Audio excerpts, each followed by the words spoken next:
Hey guys, Chris here, and welcome to a new series of drafting and Hero League tips that we're going to go through. I'm not sure how long and how many guides we will have, but we're just going to start with this one. It's a very simple one, and one that I'm actually very excited about. Is just experience with the heroes that you have, knowing which heroes to draft and which heroes you shouldn't be drafting. First off, obviously the very basic is every Hero League draft should have at least one tank, one healer, and then 3 somewhat damage dealing types of heroes. We're not going to go more into detail on that in this guide, but that's just the very basic. Again, one tank, one healer, and approximately 3 damage dealers, somewhere around that. Why is it important to know which heroes you draft? Wanna know? The thing is, when you start playing Hero League and you want to really level up and get better at the game, you need to play heroes that you are experienced with, that you have played already before, and it's really important that you know the heroes you want to go into Hero League with. It's important that you not just like level something up to 5 and then go into Hero League. That's not gonna work. Experience is key to win games. The more you know about a hero, the better. In this situation, you can see the D.Va here just dies to my Lucio because they don't know the exact timings of everything. I also fuck up actually on my timing because I don't interrupt her getting into the mech, but you can see that if she knew more about the character, if she was better at the character, she would probably have survived that situation here. On my side, you can see in this fight, I actually don't die, and it's in part of a little bit of luck that I don't die here, but I also know how to maneuver around the battlefield with Lucio. I know when to use the spells, I know to pick up the globes here and there, to stay alive and be an efficient Lucio in there. I'm surviving because I know how strong the character can be and what I need to do to stay alive. The more you know about the heroes you play, the better. So if you look at your hero collection in the quick match overview, for example, knowing which ones are the highest XP heroes that you have is really important. Know which heroes you play a lot, what you know about them, and who of those are your favorites. It's also very important. If you don't do that, you will end up looking like Mazumuro in the next clip, where, as you can see here, I'm just looking at my talents. You don't want to go into a Hero League match not knowing which talents to pick in which situations. Oftentimes you will have to adapt to what the enemy heroes are picking and what they are doing.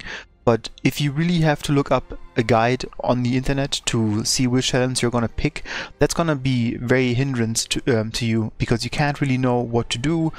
You will be distracted by looking up on Google or on Heroes Hearth or whatever you do, and you just end up dying, and that's not going to be helpful for you or your team.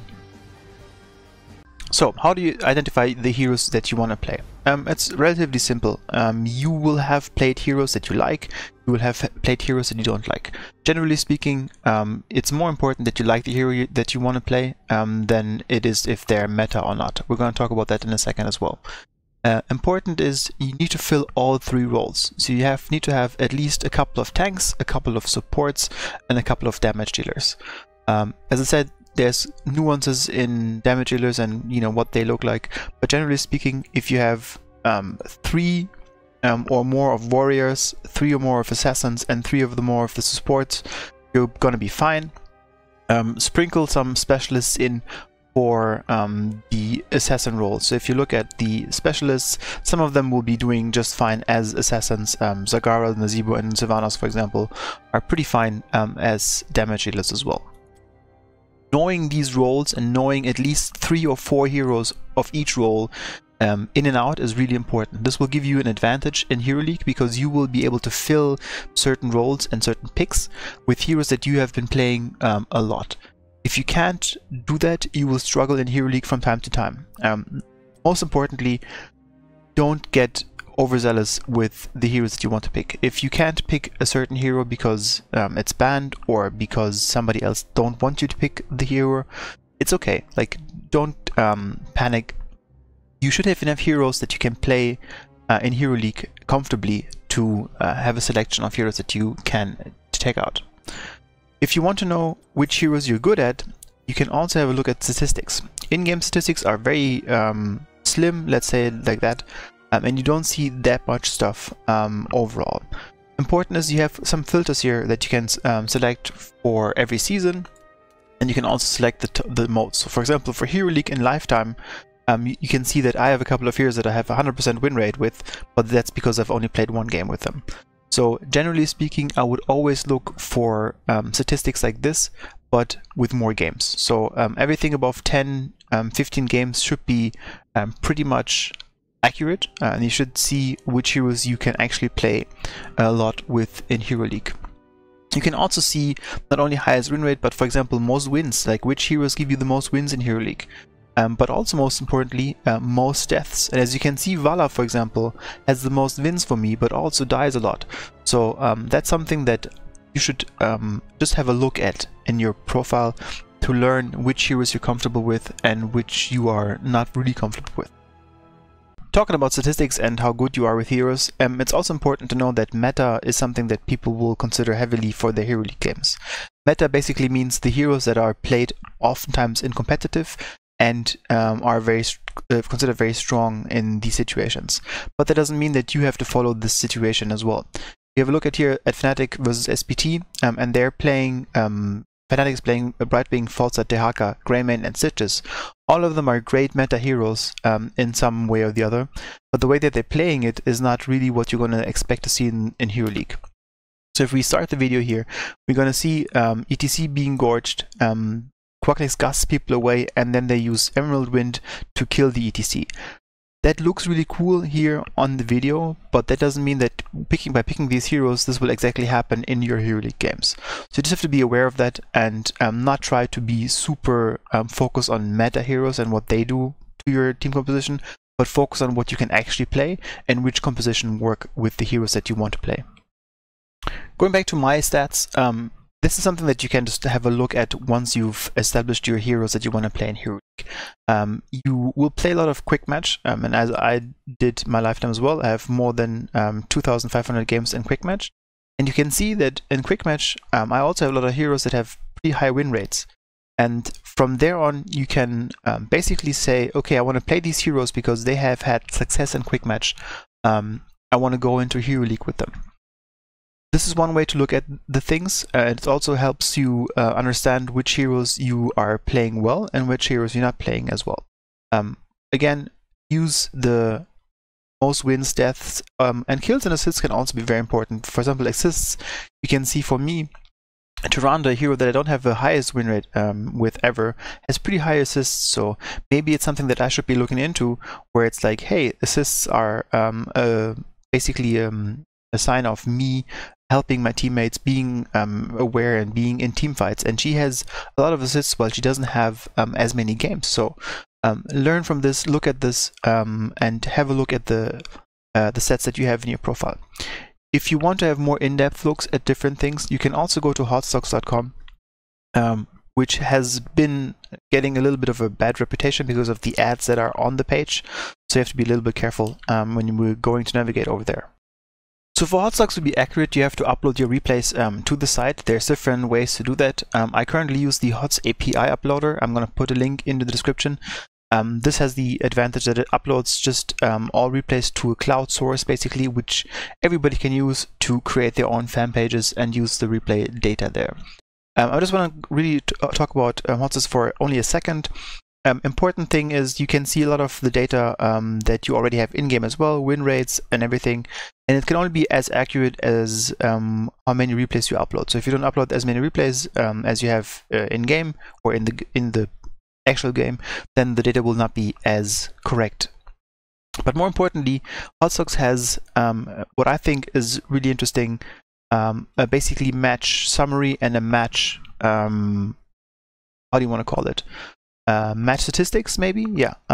So basically a score result is what they call it, where you can see how well you've done in the games. And it will give you a little bit of a hint of what went well and what didn't go so well. And if you use these statistics to learn about the heroes that you play a lot and you like to play, you can see if these heroes that you are playing fit into your role or not, or if they are actually not heroes that you play very well. Sometimes we have issues disconnecting what we think is good to objectively arguing what is good and what is not good. This will help you a little bit if you look at the statistics. Did you play well in the win? Did you not play well in the win?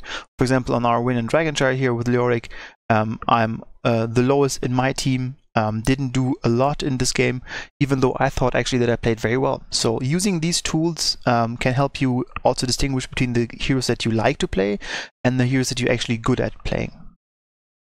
Now we're getting to the last point, learning to play the heroes. Basically you have two modes where you can play heroes and learn them: quick match and unranked. Quick match allows you to play the hero that you want to play, which makes it a very common and interesting mode because you literally can pick whatever hero you want to learn, press the ready button, and you're going to get the game.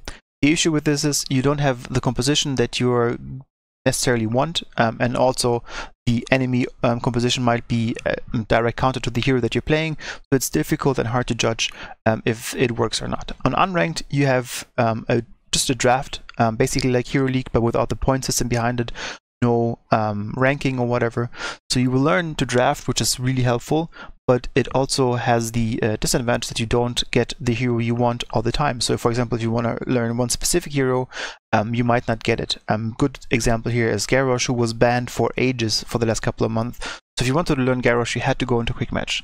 So just always remember that quick match gives you not necessarily the best compositions to learn the hero, and unranked draft has the negative that you might not get the hero that you want. So what I do to learn heroes is I just set myself for like 4 or 5 different heroes that I want to learn, which gives me a higher chance to get one of those 5s in the game. And as the very last point, obviously learning heroes in Hero League is something that some people are doing, and it can be helpful. It's definitely the best place to learn heroes because it is the most competitive one. So basically people care about their rank, so you will have the most competitive learning experience as well. The downside to this is if you're not very good at the hero yet, or actually really bad at the hero, you might ruin the game for 4 other people on your team and therefore ruin their experience. This is why I'm making this video actually, because I want people to be more aware that if you know what you do with your hero, it will be easier for you to be accepted to play that hero. I've seen some heroes that are you know, considered bad, but people played them out of their mind and they're really good with them. So if you do that and you win the game, you get more rewarding experience than if you just go into a game with a level 5 hero that you don't play normally and just try to win with it. If you are confident with your hero skills, with your map knowledges, with your meta game and everything, you can definitely learn heroes in Hero League.